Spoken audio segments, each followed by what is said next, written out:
Ticks आ जाती है। वहां जब मैं नेपाल में जाता हूं, लगभग वहां के जितने भी वर्तमान के और पूर्व के प्रधानमंत्री, राष्ट्रपति एक मंच पर इकट्ठे हो जाते हैं। अभिनंदन है सबका, सब एक साथ कि स्वामी रामदेव हमारे देश का भला कर रहे हैं, सबको निरोगी बना रहे हैं, तो हम साथ हैं सब। और वैसे भी स्वभाव से सनातन हिंदू हमारी आध्यात्मिक परंपरा का देश है। वो मैंने तो वहाँ के लोगों को बहुत कहा, हो जाएगा कभी न कभी, मैंने कहा आप लोग अपने संविधान में डालो कि नेपाल स्वभाव से आध्यात्मिक रहा।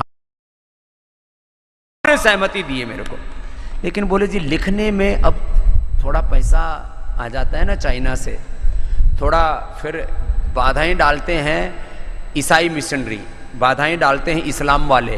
किसी भी देश को यह आध्यात्मिक राष्ट्र या हिंदू राष्ट्र कहने में, और हिंदू राष्ट्र का मतलब कोई मजहबी राष्ट्र नहीं है।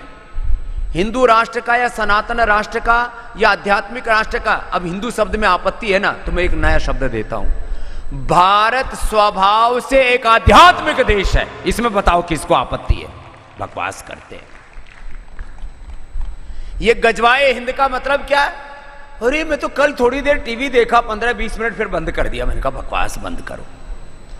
वो शोएब अख्तर और पता नहीं उनके बड़े बड़े क्रिकेट के खिलाड़ी, सारे पॉलिटिशियंस, सारे मुल्ले मौलवी, सब पाकिस्तान वाले, अब गजवाए हिंद, गजवाए हिंद।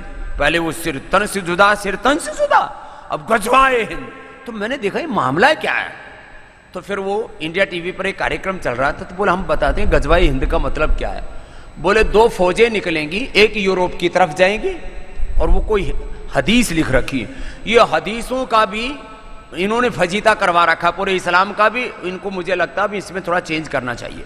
बोले फौजें निकलेंगी, एक निकलेंगी यूरोप की तरफ, वो पूरे यूरोप को इस्लाम में तब्दील करेंगे, एक निकलेंगे हिंदुस्तान की तरफ। और मोहम्मद बिन कासिम से लेकर के और जितने फिर इनके वो जितने बड़े क्रूर अत्याचारी शासक आए हिंदुस्तान में, बोले पहले उन्होंने प्रयास किया था, वो पूरा नहीं हुआ था, अब हम करेंगे। क्या करेंगे? जो भी इस्लाम को नहीं मानता उनका कत्ल करेंगे, वो सब काफिर हैं। और फिर वहां पर इस्लामिक स्टेट बनाएंगे हिंदुस्तान को, और यहां शरीयत लागू करेंगे। मैंने कहा जब तक स्वामी रामदेव सहित कोई भी एक सनातन धर्मी एक भी जिंदा है, तब तक हिंदुस्तान में तो गजवाए हिंद होने नहीं।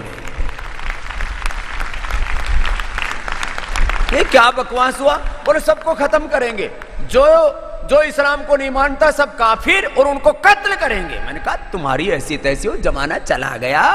अब हिंदुस्तान में 30 लाख से ज्यादा की तो मिलिट्री, पैरा मिलिट्री हमारी फौजें हैं। तुम काहे सपने देखे हो?